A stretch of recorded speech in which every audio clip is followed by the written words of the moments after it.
Wojciech, who has had a bad week? I'm giving a bad week to the Serbian president Aleksandar Vučić and his party SNS. Vučić. This is someone that you are, can I say, a little bit obsessed with? Is that fair? Yeah, I guess. It's true I've been pretty obsessed with Serbia for a few years now. However, I looked it up, and the last time we dedicated a proper segment of the show to Serbia was way back in the summer of 2020. Would you believe that? Oh, was it really? Yeah, there's a lot to catch up on. Okay, go for it then.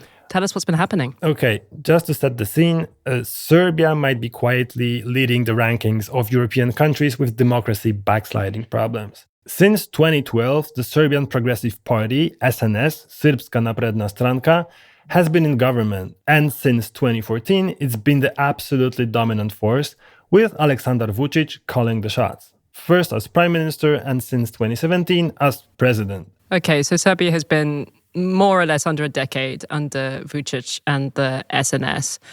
Give us a quick recap. Why have these dudes been so bad for Serbian democracy?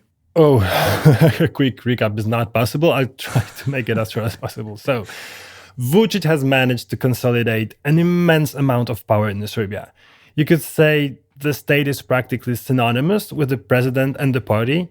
They control almost all public institutions: media, judiciary, police, public subsidies, you name it. While preparing for this bad week, I called my Serbian friend, and he told me it's impossible to overstate just how deeply Vučić and his party have infiltrated every cell of Serbian society and the economy. For example, they control an absurd number of jobs in Serbia, not just the public ones, but private ones too. This gives them massive leverage every time an election rolls around. There's even a saying in Serbia, 1 job equals 5 votes. Basically, if someone has a stable job thanks to SNS, they'll almost certainly convince their whole family to vote for SNS or for Vučić himself, out of fear of losing their financial stability. It sounds a bit like Georgia, that situation between the party and the control of jobs that we talked about on the show at the end of last year. Yeah, that's a very good point. I've heard that Bidzina Ivanishvili basically made Georgia his private enterprise, and this is somewhat what I see in Serbia. It's very, very similar. So because of this elections being very far from offering any kind of level playing field, Vučić actually loves elections. Knowing he's practically unbeatable, he uses them to legitimize his power whenever there's a significant political crisis. So this is just one example, but wherever you turn in Serbia, there's the party. If you're with them, you're fine. But if you're against them, you're in trouble. Your career, education, even your safety could be at risk.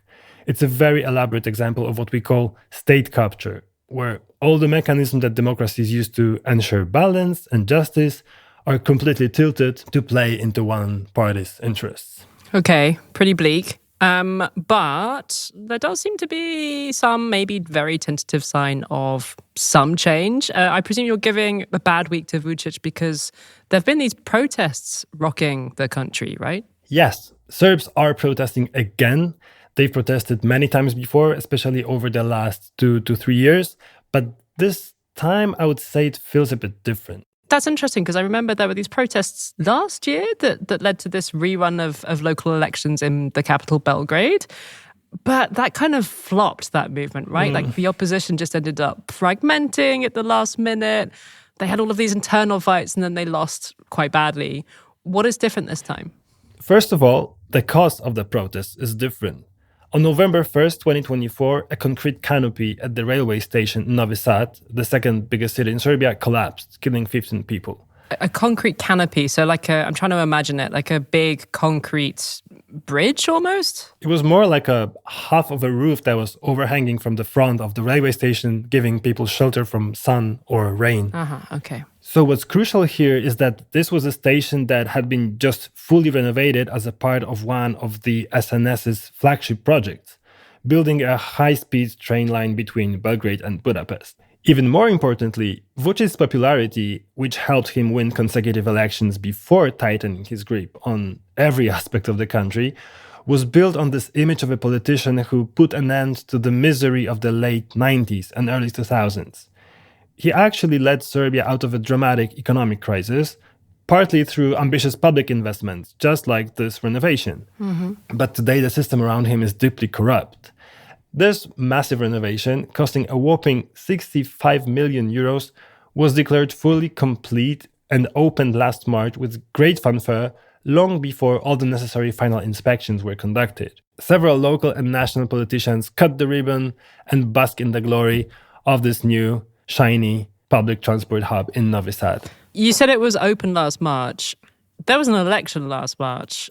Is there any suggestion that the officials rushed the opening of this big, shiny new station because there was an election coming and they thought it would make them look good? Yeah, of course they did. And then they closed the station down immediately after the election to reopen it again with another big ceremony in July 2024. 3 months later, the disaster struck. And this event is pivotal because until now, the unwritten social contract in Serbia was this. Vučić provided a sense of stability and economic progress, and in return, people weren't supposed to ask too many questions about how he achieved it or how much money was being embezzled along the way. All the big-time corruption scandals were being swept under the rug, and the whistleblowers or investigative journalists were much more likely to go to jail rather than high-ranking politicians involved in some monkey business. But the dynamic shattered on November 1st, when 15 people died due to a sloppy, corrupt, and clearly politically driven renovation. A lot of the posts I read on social media after the tragedy included a very pointed line, Korupcija ubija, which is Serbian for corruption kills. And how did the politicians in Vučic's circle react to all of this? Basically, they stuck to their usual playbook of downplaying anything unfavorable. Remember, they control almost all the media in the country, so they control the narrative too. At first, they tried to blame the canopy's original construction on communist engineers from the Josip Broz Tito era, but that fell apart quickly because you can easily see before and after photos showing how the canopy was visibly changed during the renovation. Their next move was to roll out Protocol 2, which is Vučić gives a long, aggressive TV speech, scapegoats some pawn, and tells people what they should think.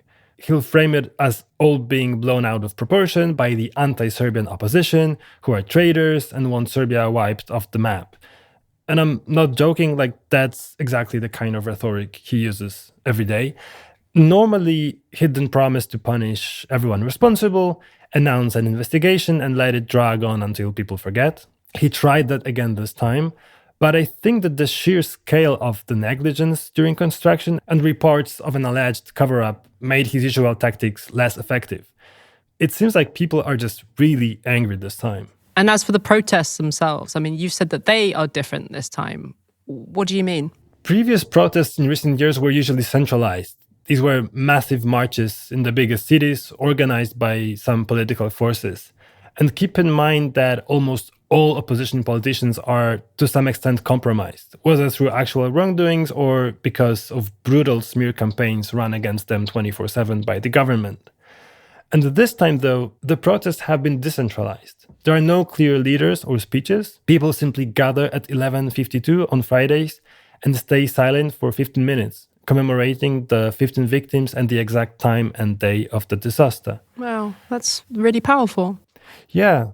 And what's been also striking is how these protests have often included acts of civil disobedience. So it's blocking bridges, blocking access to the prosecutor's office, or even blocking a railway station somewhere far from Belgrade, where police aren't prepared to break up the crowd immediately.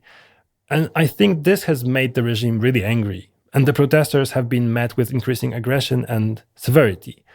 But what's even more important is that Vučić could downplay previous protests because they usually just called for his resignation. He would employ his entire propaganda machine to turn any attack against him into an attack against Serbia. But this time, the demands are different. Protesters want one very simple thing: a thorough, transparent investigation, and for those responsible to be held accountable.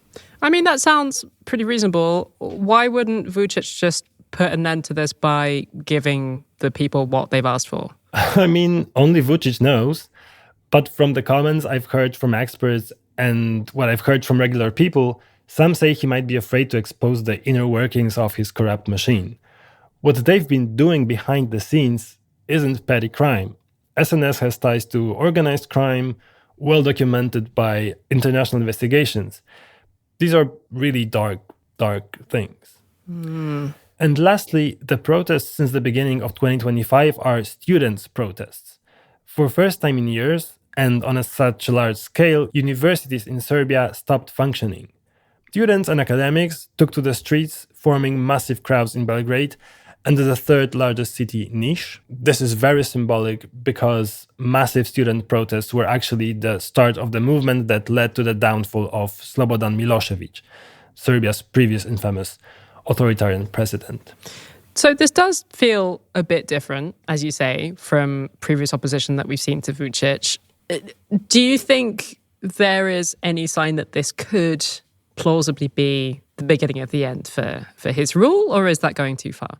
What I can say for sure is that last year, after the rerun of the fraudulent Belgrade local elections, when it turned into a complete clusterfuck, I spoke to several Serbs and they were completely disheartened. I heard a lot of, there's no hope, everything's lost, and there's widespread apathy in Serbian society. Now, though, the mood among the same group of people seems much, much better, even despite the police's growing brutality. Of course, Vučić would win any election he calls, and there's no chance he's being removed anytime soon. But at least this time, even though he's downplaying the gravity of the protests, he called the students stupid and manipulated by their professors, you can feel the nervousness in his camp. And I do believe these very focused, patient, and silent protests could maybe be start of a long, long road toward a more democratic and just Serbia, which is what I heartfully wish to all Serbs out there. Yeah, a glimmer of hope indeed. Yeah, it is a glimmer of hope, and I'll do my best to keep you updated more frequently than once in 4 years. Please do.